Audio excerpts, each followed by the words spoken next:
So dear students, in this video lecture, uh, we will study free and bound charges. Okay. So free and bound नाम से पता चल रहा है free charges वो charges जो free हो वो free charges होंगे जो जो बाउंडेड हो वो बाउंड चार्जेस होंगे जो बंधे हुए हों जो जिनका मोशन रेस्ट्रिक्टेड हो जिन जो फ्री नहीं हो ओके तो ये इसके अंदर हम लोग इनके बारे में पढ़ने वाले इस टॉपिक के अंदर so free and bound charges so free charges के बारे में अगर बात करें तो आप लोगों ने देखा होगा कि कंडक्टर्स जो होते हैं उनके अंदर जो है वो फ्री चार्जेस होते हैं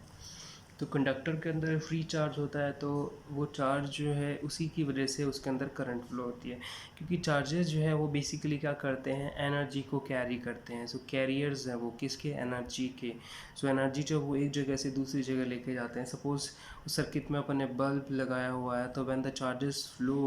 from one terminal of battery to the other terminal of the battery or in between that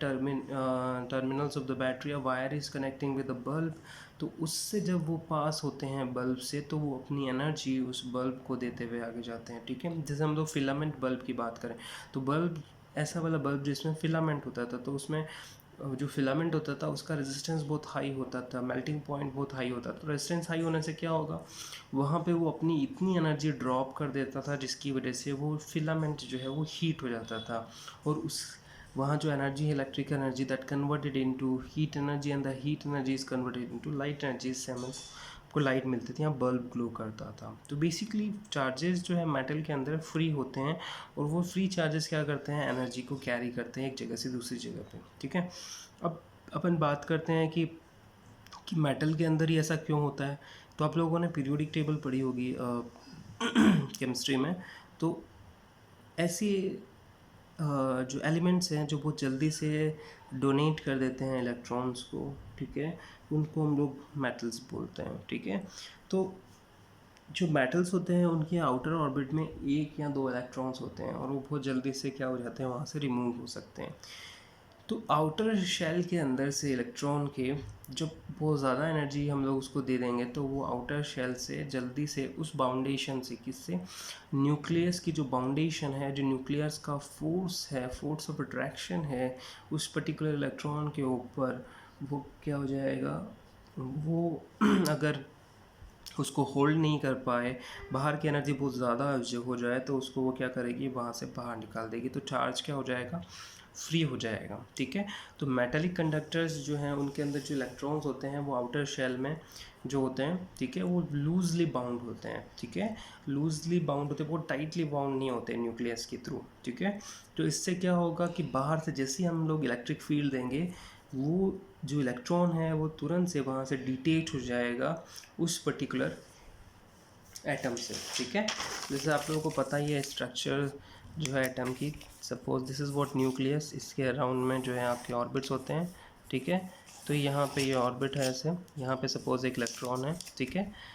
तो ये आउटर शेल है सबसे आउटर शेल तो यहाँ पे जैसे ही हम लोग इसको एनर्जी देंगे इलेक्ट्रिकल एनर्जी ये इलेक्ट्रॉन जो है यहाँ से क्या हो जाएगा ये डिटेच हो जाएगा इस एटम से ठीक है और न्यूक्लियस की जो बाउंडेशन है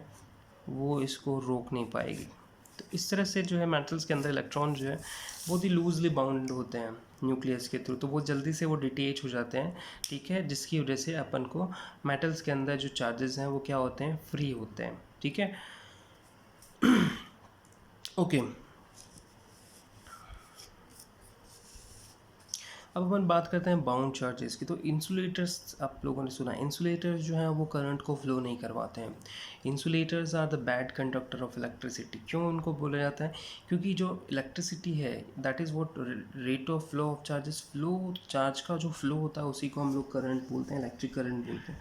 तो यहाँ पे जो है चार्ज को कैरी सॉरी जो एनर्जी को कैरी करने के लिए जो एनर्जी के कैरियर्स हैं जो कैरी करवा के लेके जाएंगे वो अवेलेबल ही नहीं है तो करंट कहाँ से मिलेगी तो वो क्यों अवेलेबल नहीं है बिकॉज जो न्यूक्लियस होता है इंसुलेटर्स के अंदर नॉन मेटल्स के अंदर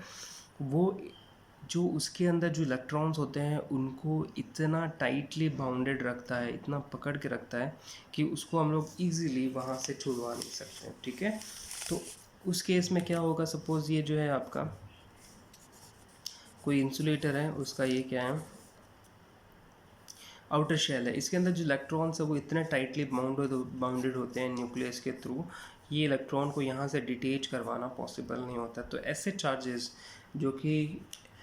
न्यूक्लियस के थ्रू बाउंडेड होते हैं, जिनको हम लोग इजीली डिटेच नहीं करवा सकते, उनको हम लोग बोलते हैं बाउंड चार्जेस। ठीक है, तो ये बाउंड चार्जेस कहाँ पे मिलते हैं? ये इंसुलेटर्स के अंदर मिलते हैं। ठीक है, so insulator electrons are, you can see over here, insulator in insulator electrons are tightly bounded to the nucleus and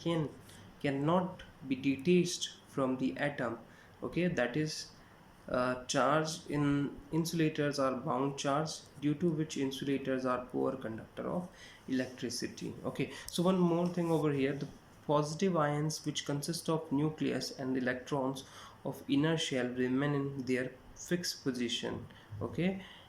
these immobile charges consist of the bound charges. Okay, so यहाँ पे हम लोग बात कर सकते हैं न्यूक्लियस की। जब हम लोग बात करें तो न्यूक्लियस के अंदर जो पॉजिटिव आयंस होते हैं वो भी क्या होते हैं? बाउंडेड होते हैं। उनको भी यहाँ से बाहर निकालना जो है बहुत डिफ़िकल्ट होता है। ओके, क्योंकि न्यूक्लियर फोर्स जो होता है one of the strongest force in this universe, वो अलग बात है कि वो एक शॉर्ट रेंज फोर्स है। ठीक है, तो इस तरह से जो है यहाँ पे इलेक्ट्रॉन जो होते हैं मेटल्स के अंदर वो फ्री चार्जेस होते हैं मेटल्स के अंदर, बिकॉज बहुत ही लूजली बाउंडेड होते हैं। जब हम लोग इंसुलेटर्स की बात करेंगे तो वो टाइटली बाउंडेड होते हैं, इसलिए हम लोग उनको क्या बोलते हैं? Bound charge. Similarly positive ions जो कि न्यूक्लियस के अंदर होते हैं वो भी टाइटली बाउंडेड होते हैं due by the nuclear force. Okay, जिससे भी पॉजिटिव आयंस न्यूक्लियस से बाहर नहीं निकल सकते हैं। So these are what free and bound charges. ठीक है, तो इस तरह से हम लोग डिफ्रेंशिएट कर सकते हैं free charges and bound charges. Okay, now coming to the next topic, that is what behaviour of conductor in electric field. That is very important topic from exam point of view. ठीक है, तो इस topic को हम लोग next video lecture में discuss करते हैं।